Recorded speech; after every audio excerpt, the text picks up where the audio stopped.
গল্পকথন by Kallol chapter 2 তে আমাদের আজকের নিবেদন আশাপূর্ণা দেবীর গল্প অসাবধান।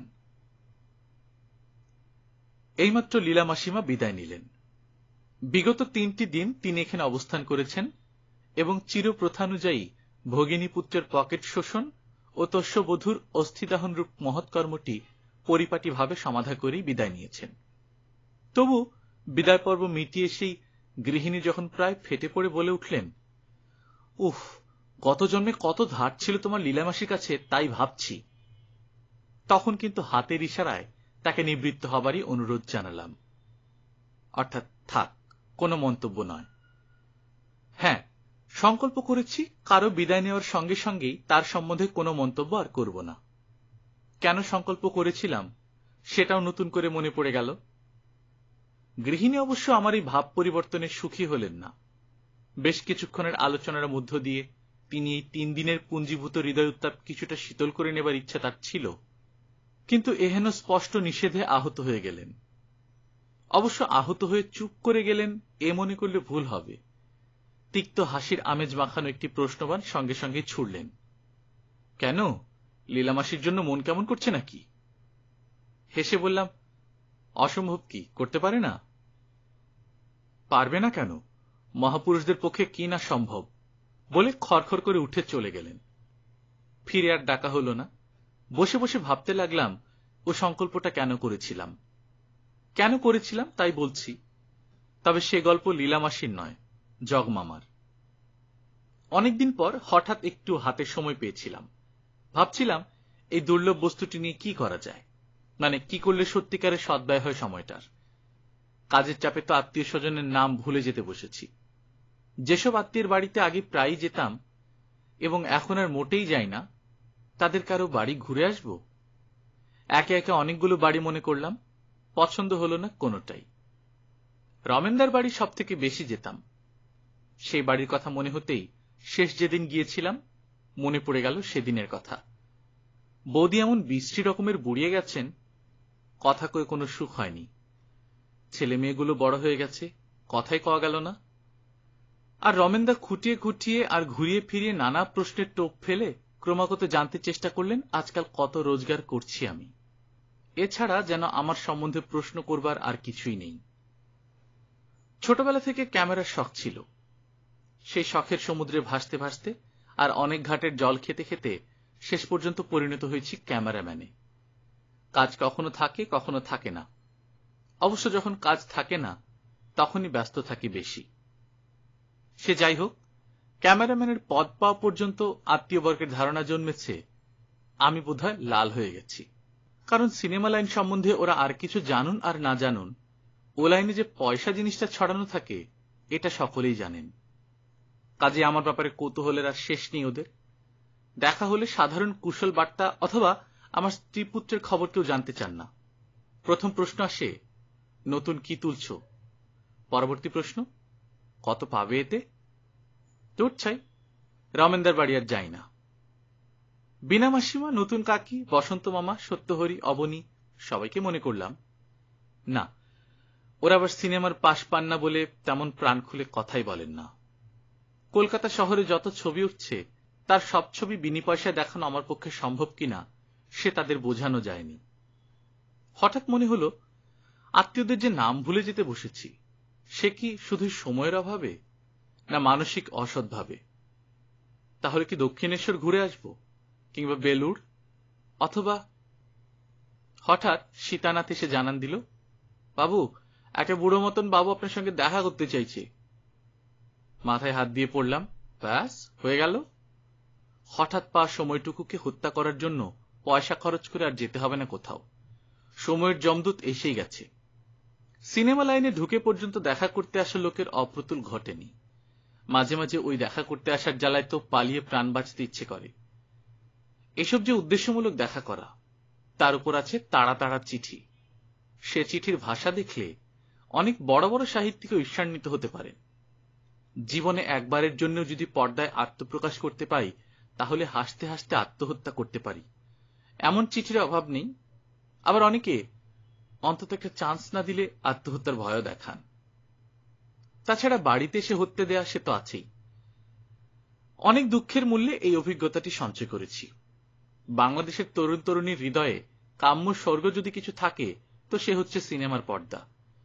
সে ভাবটা কেউ প্রকাশ করে, কেউ বা করে না। বুড়ো হাবড়াও আসে অবশ্যই। দুস্থ অভাবগ্রস্ত জীবনে অসফল অনেক বুড়ো লোক আসেন, এবং আমার যে যত ইচ্ছা চাকরি দেবার ক্ষমতা নেই সে কথা বিশ্বাস না করে কাকুতি মিনতি করে অস্থির করে তোলেন। সীতানাথের সংবাদ পরিবেশনে বুঝলাম তেমনি কেউ এসে হাজির হয়েছেন। গলা খাটো করে বললাম, বলি না কেন বাবু বাড়ি নেই? আগে বাবু, মিথ্যে কথাটা কেমন মুখে আসে না। ধর্মপুত্র যুধিষ্ঠির, ক্রুদ্ধ কণ্ঠে বললাম, বলগে যা, কি চাই?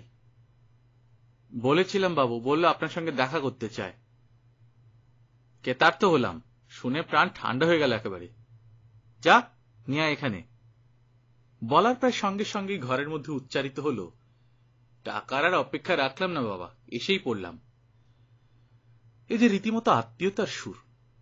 চমকে উঠে বুড়ো ভদ্রলোকের আপাদমস্তক নিরীক্ষণ করে সবিস্ময়ে বলি, জগমামা নাকি? চিনতে পেরেছ তাহলে? তোমার চাকর বেটা যা সওয়াল করছিল, ভাবলাম দৌড় থেকেই ফিরতে হয় বুঝি।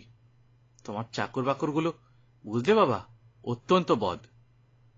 বললাম, বাকর আর কই জগমামা, ওই একটাই তো। আহা, তাই না হয় হলো, তবে শিক্ষা ভালো দিতে পারোনি বাপু। যাক, বাড়িটা তাহলে খুঁজে বার করা গেছে।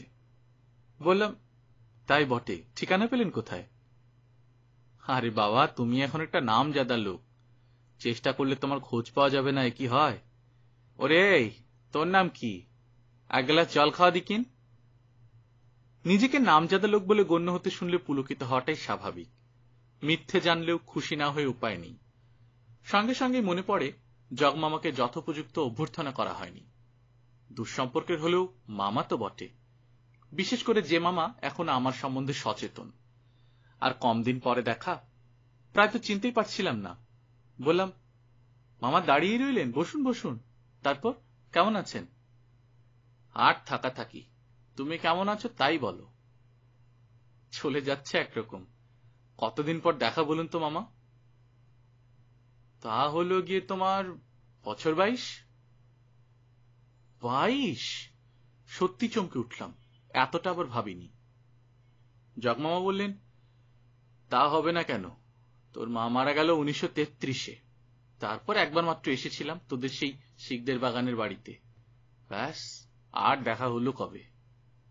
দেখলাম জগমামার পুরনো সেই অভ্যেসটি ঠিক আছে, কথা কইলেই সাল তারিখ মনেও থাকে। আপ্যায়নের ত্রুটি রাখি না। একথা সে কথার পর ঘোষণা করি, না খেয়ে যেতে পারবেন না মামা, দুটো ঝোল ভাত এখানেই খেয়ে নিন। জগমামা হা হা করে ওঠেন, থাক থাক থাক, আজ থাক, সে আরেকদিন হবে অমল। আজ বরং আজ আমি অন্য একটা দরকারে এসেছিলাম। দরকার? দরকার শুনেই মনটা বিগড়ে গেল। মহৎ মহৎ ব্যক্তিদের যায় কিনা জানি না, আমার কিন্তু যায়। কেউ কোনো উদ্দেশ্য নিয়ে বেড়াতে এসেছে দেখলেই আমার মেজাজ বিগড়ে যায়। কিন্তু সাধারণত যে দরকারের দরকারে লোকে 22 বছর পরে ঠিকানা খুঁজে খুঁজে দুঃসম্পর্কের নামজাদা আত্মীয়ের বাড়িতে আসে, জগমামার তো সে দরকার থাকার কথা নয়। দেখা সাক্ষাৎ না থাকলেও খবর জানি কিছু কিছু। 2 ছেলে ওর বেশ কৃতি হয়েছে, শিবপুরে না কোথায় যেন বাড়িও করেছে একখানা। কোনো প্রশ্ন না করে তাকিয়ে থাকলাম। জগমামা একটু উসখুস ইতস্তত করে হঠাৎ বলে উঠলেন, আমার একটা জীবনী লিখেছি। জীবনী? 3 অক্ষরের এই কথাটুকু মাত্র উচ্চারণ করে আরো নিশ্চল হয়ে তাকিয়ে থাকি। জগমামা এবার যেন একটু বেশ দৃঢ় হয়ে বসেন, একটু ক্ষুব্ধ হাসির সঙ্গে বলেন, হ্যাঁ, কথাটা শুনতে পাগলের মতো, কিন্তু লিখেছি আমি, নোভেলের ছাঁচে লিখেছি। মনে হলো স্বপ্ন ভাষণ শুনছি। তাকিয়ে দেখলাম জগমামার দিকে। পরনে খাটো মোটা খোলের থান, গায়ে গলাবন্ধ একটি কোট, তার উপর ক্লাইভের আমলের একখানা রোয়া ওঠা জরাজীর্ণ মটকার চাদর, মাথার সঙ্গে শক্ত হয়ে গেঁথে বসা প্রায় সম্পূর্ণ পাকা ঘন ছোট ছোট চুল, খোঁচা খোঁচা পাকা গোফ দাড়ি। এই জগমামা। পুরোনো আমলের কথাও মনে পড়ল। পাড়ের রং ওঠা 1/2 ইঞ্চি পাড়ের মোটা ধুতি আর মোটা লং ক্লথের খেটে পাঞ্জাবি পরা, তার সঙ্গে বেদম বাজে বকবক আর প্রচুর খাওয়া। হ্যাঁ, সাংঘাতিক রকম খেতে পারতেন জগমামা। আস্ত কাঁঠাল খেতেন, খেতেন আস্ত ছাগল। কুম্ভকর্ণের সঙ্গে তুলনা করা হতো জগমামার। সেই জগমামা, সেই আর এই দুটো যোগ করলাম, কোন রকমই যোগফল মেলাতে পারলাম না। আত্মজীবনী লেখার ব্যাধিটা কি তাহলে কলেরা বসন্তের মতো সংক্রামক হয়ে উঠেছে? পাত্র মানছে না। আচ্ছা, নাই মানুক, জগমামাও আত্মজীবনী লিখুন, কিন্তু সেই মূল্যবান খবরটি 22 বছরের অদেখা ভাগ্নের বাড়ি খুঁজে খুঁজে এসে জানাবার তাৎপর্য কি? প্রশ্ন করব না প্রতিজ্ঞা করে, খালি জিজ্ঞাসু নেত্রে তাকিয়ে থাকি। ক্রমশ তাৎপর্য পাই, পেয়ে হাঁ হয়ে যাই, হাঁ করে থাকি। খানিক্ষণ কি কতগুলো কথা আউড়ে জগমামা বললেন, এই জন্যই তোমার কাছে আসা বাবা, আমার এই জীবনীখানা নিয়ে তুমি সিনেমা করো।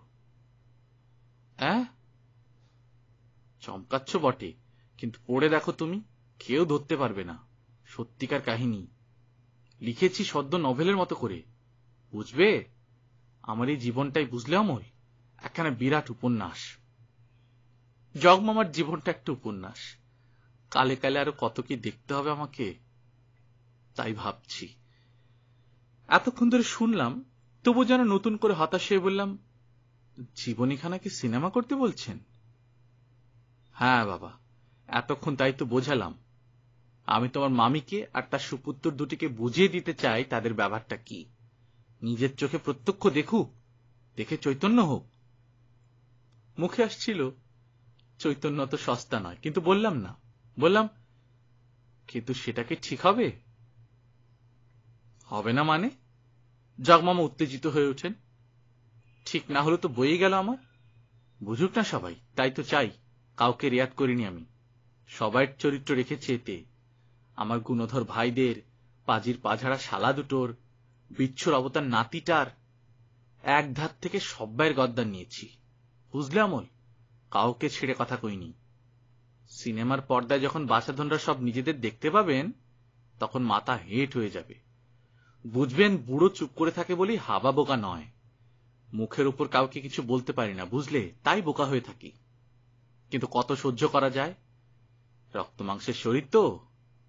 ভেবে দেখলাম এই হচ্ছে উচিত প্রতিশোধ। তোরা জীবনভর আমাকে হেয় করে এলি, এইবার দেখ আমি তোদের কি করে হেয় করি। জগতের কাছে হেয় করে ছাড়ব। 10 ধর্মে দেখবে হিন্দু নারীর মহিমা, দেখবে কলিকালের পিতৃভক্তি। শুনতে শুনতে একটু মায়াও হলো। মনস্তত্ত্বটা বুঝতে পারছি, কিন্তু প্রতিশোধ স্পৃহায় মৌলিকত্ব আছে বটে। যাই হোক, কাতর বচনে আবার সে কিন্তু দিয়েই বলি, কিন্তু মামা, এইসব বইটই নির্বাচন তো আমার কাজ নয়, ওসব পরিচালকের ব্যাপার। আমি কে? কিছুই না। দৃশ্যটা ভালো করে উঠল কিনা এইটুকু বোঝা হচ্ছে আমার কাজ। নিজেকে কীটস্য কীট বলে ঘোষণা করতেও রাজি হই। কিন্তু চোরা না শুনে ধর্মের কাহিনী। জগমামা বীর বিক্রমে বলতে থাকেন, সে তুমি বিনয় ভরে যাই বলো বাবা, আমি তার কাঁচা ছেলে নই। বলি ছবির মাথাটাকে, পরিচালক না তুমি? পরিচালক একদিন না থাকলে চলে, তুমি না থাকলে চলবে? কত বড় একটা মান্যগণ্য লোক হয়েছে তুমি, এ কি আর না জেনেই এসেছি? এইটুকু তোমাকে করতেই হবে অমল, না হলে মরে আমি শান্তি পাব না। জীবনভর কত দুঃখ পেলাম আর কি নীরবে সহ্য করে এলাম, সে কথা জগৎকে জানিয়ে তবে মরতে চাই। হাল ছেড়ে দিয়ে শুনতেই থাকি। জগমামা বলেন, কালকে তাহলে ওটা নিয়ে আসবো, বুঝলে অমল? আজ উঠি। আজকে নিষ্কৃতি পেতে নিঃশ্বাস ফেলে বলি, আচ্ছা আনবেন, কিন্তু খেয়ে গেলেন না। তাতে কি, তার জন্য কিছু দুঃখ করিস না বাবা, খাওয়া কি পালাচ্ছে? খেলেই হবে। তুই যে আজ আমাকে কি তৃপ্তি দিলি, লিখে পর্যন্ত কেবল ভেবেছি কাকে দিয়ে কাজটা হয়। হঠাৎ মনে পড়ে গেল তোর কথা, মাথায় খেলে গেল। ঠিক হয়েছে, মোক্ষম জায়গাটি ধরা গেছে। জানি তো অমল আমার কথা ঠেলতে পারবে না। অনর্গল বলে চলেন, যেন হয়েই গেছে। চলে যেতে গিন্নি শুধলেন, ও বুড়োটা কে এসেছিল, গল্প আর ফুরোয় না? ছি, বুড়ো বলতে নেই, মামা শ্বশুর। মামা শ্বশুর? মামা শ্বশুরটা আবার কি? জগমামা, গল্প করেছি মনে নেই? তা উনি এসেছিলেন কি করতে? প্রতিশোধ নিতে। গিন্নির চোখ লাল হয়ে ওঠে। পরদিন ঠিকই এলেন জগমামা, কোণে দড়ি বাঁধা বিরাট এক কাগজের বোঝা নিয়ে। এই গন্ধমদন পর্বত আমার ঘাড়ে চাপাতে এসেছেন। এই প্রতিশোধ কার উপর, কার পাপে কার দণ্ড, এই আনলাম। না বলে পারলাম না, এ যে বিরাট জগমামা। বিরাট? জগমামা কেমন একরকম কাতর চোখে চেয়ে বলেন, তবু তো 3 ভাগই বাকি রয়ে গেছে অমল। এই এতকালের বিরাট জীবনটা তার কতটুকুই বা লেখা যায়। চরিত্রগুলি যেন এদিক ওদিক হয় না বাপু, সেদিকে দৃষ্টি রাখবে। তা তো বুঝলাম, তবে ভাবছি কাকে ধরব। সে তুমি ঠিক লোককেই ধরবে, এই যেমন আমি ধরলাম, বলে নির্দন্ত মুখে হেসে জগমামা উঠলেন। কিন্তু কে জানতো শিবপুর থেকে ভবানীপুরে রোজ একবার করে ধর্ণা দিতে আসবেন জগমামা। ওটার ব্যবস্থা হয়ে গেছে নাকি অমল? কুণ্ঠিত ভাবে বলি, না মামা, এখনো কিছু করে উঠতে পারিনি। বলা বাহুল্য, কিছু করার চেষ্টাও করিনি। সত্যি আমি তো আর পাগল নই। জগমামা যেন আমাকেই সান্ত্বনা দেন। হবে হবে, হয়ে যাবে ঠিকই, তুমি যখন লেগে পড়ে রয়েছ। কিন্তু পড়ে তোমার কেমন লাগলো তাই বলো। রোজই ভাবছি জিজ্ঞেস করব, কেমন লজ্জা লজ্জা করে। মন্দ হয়নি কি বলো? সত্যি কথা বলতে কি এক বর্ণও পড়িনি, পড়ার কথা ভাবিও নি। এত জেরার মুখে দাঁড়াতে হবে সে খেয়াল ছিল না। কিন্তু সত্যি কথা সবসময় বলা চলে না, তাই সোৎসাহে বলি, আমার তো খুবই ভালো লাগলো, কিন্তু মানে ভাবছি একেবারে ঘর সংসারের ব্যাপার, ছবিতে ঠিক। আন্দাজি ভাঁওতা মারি। জগমামা হেসে ওঠেন, এই দেখো, আজকাল যে ঘর সংসারী গল্পই চলছে হে, একবার নামিয়ে দাও না, দেখো কি কাণ্ডটা হয়। এ তো আর টেনে বুনে বানানো গল্প নয় অমল, এ যে একেবারে বুকের রক্ত দিয়ে লেখা। জগমামার বুকেও যেমন রক্ত ছিল, যাতে শের 2-3 কাগজ ভেজানো যায়, সে কথা কবে ভেবেছিলাম। ভাঁওতা দিয়ে কদিন চালানো যায়। মরিয়া হয়ে একদিন বসলাম খাতাগুলো নিয়ে। হাতের লেখাটা কিন্তু চমৎকার, ছাড়া ছাড়া মুক্তোর মতো অক্ষর। বোধ করি কেবলমাত্র অক্ষরের গুণেই খুব খানিকটা পড়ে ফেললাম। হায়, পড়ে হাসবো না কাঁদবো, কি ভাব, কি ভাষা, অত্রে পত্রে ছত্রে ছত্রে একই কথা। জগমামি যে কত হৃদয়হীন, কত নির্মম, কত ভয়ঙ্করী, তার বিশদ বর্ণনা পাতায় পাতায় ভরে উঠেছে। একে একে ছেলেদের, ভাইদের, আরো কার কার চরিত্র বর্ণনায় চলছে। পাতা উল্টে চলে গেলাম শেষের দিকে, সেখানেও একই দৃশ্য। বাড়ির কর্তাকে যে সপরিবারে মিলে কি নির্যাতন করছে তারই দিনলিপি। সবচেয়ে শোচনীয় হচ্ছে খেতে দিচ্ছে না। ছেলে বলছে, বাড়ি শুদ্ধ সকলে যা খাই, বাবা একলা তাই খান। গিন্নি বলছেন, তোমার এই রাক্ষসের পেট ভরাতে গেলে আমার বাচ্চাদের কিছু থাকবে না। পড়ে দুঃখও হলো। আহা, খেতে কতই না ভালোবাসতেন, তাছাড়া অপমানের জ্বালাও তো কম নয়। জীবন অতিষ্ঠ করে তুলেছেন, তবু মুখের উপর রূঢ় হতে পারি না। অবিরত মিথ্যের জাল বুনে চলি, যথা, ওটা তাহলে দিয়ে দিয়েছ? কবে? আচ্ছা, এত দেরি হচ্ছে কেন বলো দেখি। চিত্রনাট্য লেখার যে কত ভ্যাচাং মামা, আজ সবটা লিখলো তো কালি ছিঁড়ে ফেলে নতুন করে লিখতে বসলো। তুমি অবশ্য তাগাদা দিচ্ছ কেমন। সে আর বলতে, দুবেলা। দীর্ঘজীবী হও বাবা, আমার একটা ছেলেও যদি তোমার মতন হতো। লজ্জায় মাথা হেট করি, আর সেই লজ্জাতেই আবার পরদিন নতুন মিথ্যে কথা বলি। বলি কিছু আশা পাচ্ছি। শুটিং আরম্ভ হলো নাকি অমল? অভ্যস্ত ভঙ্গিতে বলি, না, শুটিং আরম্ভতে একটু দেরি আছে, অভিনেতা অভিনেত্রীদের পাওয়াই যে মুশকিল। জগমামা গুছিয়ে বসেন, বলেন, ভালো অ্যাক্টর অ্যাক্ট্রেসে দেবে কি বলো? তা তো নিশ্চয়ই, যাতে ভাবটাপগুলো ভালো করে ফোটে সেদিকে তুমি একটু লক্ষ্য রেখো। রাখবেই অবশ্যই, বলাই বাহুল্য।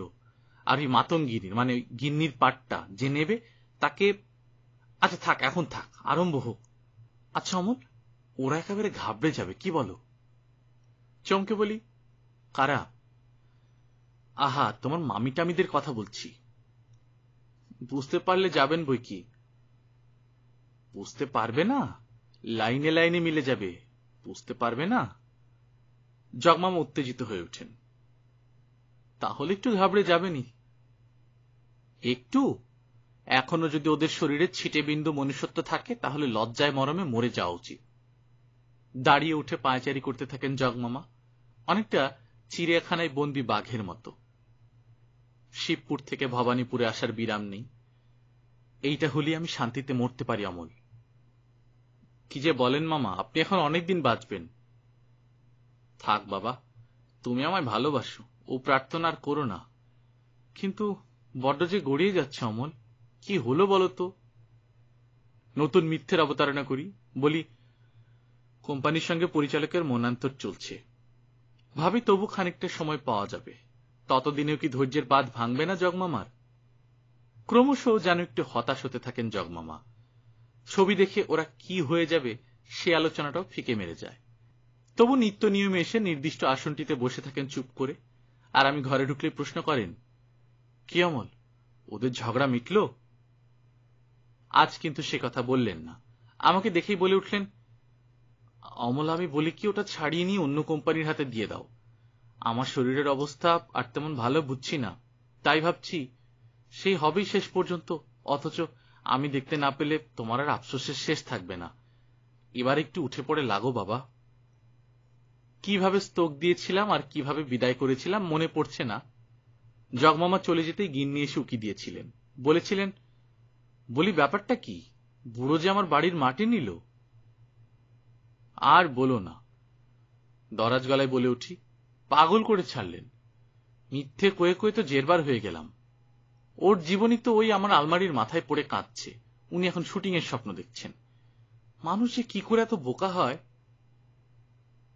কথাটা শেষ করেছিলাম কি সম্পূর্ণ শেষ করিনি মনে নেই, শুধু মনে আছে হঠাৎ ভূত দেখার মতো চমকে উঠে দেখেছিলাম দরজায় দাঁড়িয়ে জগমামা।